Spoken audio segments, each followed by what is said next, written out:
pas une publicité. J'avais d'abord pensé faire une vidéo avec de beaux plans fixes. Je me suis dit que ça ferait peut-être un petit peu classique. Voici donc ma candidature. L'envie de replonger dans un souvenir. Et au passage, un clin d'œil à Coppola. On a vu qu'Autolux Concept cherchait quelqu'un pour développer leur marketing digital. Par contre, ils veulent une vidéo. Voici donc mon premier post LinkedIn. Une vidéo, face caméra. Si avec ça je me retrouve pas sur Adala. Je m'appelle Gilles Fontaine, 45 ans, plutôt discret, parfois classe.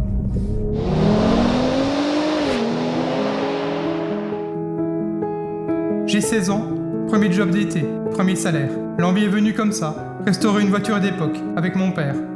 Les plus belles, les années 1960. Austin Haley, Triumph, Corvette et la Ford Mustang. Coup de cœur pour une Fiat 1200.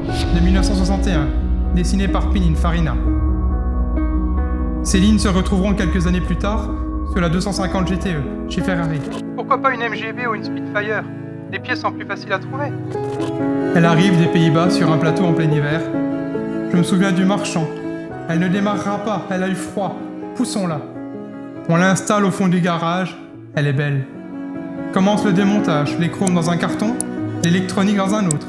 Tout est étrié, étiqueté, prêt à être monté. On lève le moteur, on l'incline et avec nos chalumeaux thermiques, il faut tout gratter. Le châssis à nu. Tout le dessous est passé au blackson pour repartir à neuf. Prêt à revivre. Si seulement le moteur avait suivi. Je me souviens avoir noté les heures, plus de 700 passées je crois. On remonte toute la mécanique. Je me rappelle être fier devant cette conduite de frein repeinte en rouge brillant. Il ne reste plus qu'à lui redonner son éclat. Le carrossier l'attend. Elle démarre, fait quelques mètres, et puis c'est la douche froide. Fumée noire.